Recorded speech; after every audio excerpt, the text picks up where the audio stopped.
नाजरीन, आपको इरफान शेख का सलाम पहुँचे।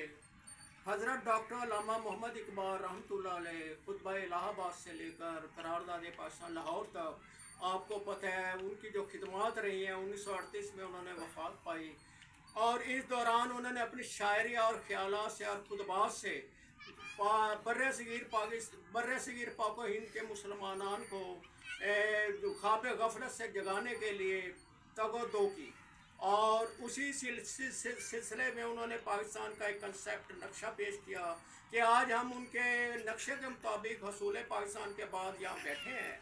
उनको मंजूमा क़ीदत पेश करते हुए चंद अशार पेश खिदमत करना चाहूँगा। इकबाल जो तेरे नगमे बेदारी से बेखबर है आज, इकबाल जो तेरे नगमे बेदारी से, ये ना वो आ जाएगी वो कि पता नहीं मजाक कर रहे हैं, ये दोबारा शुरू कर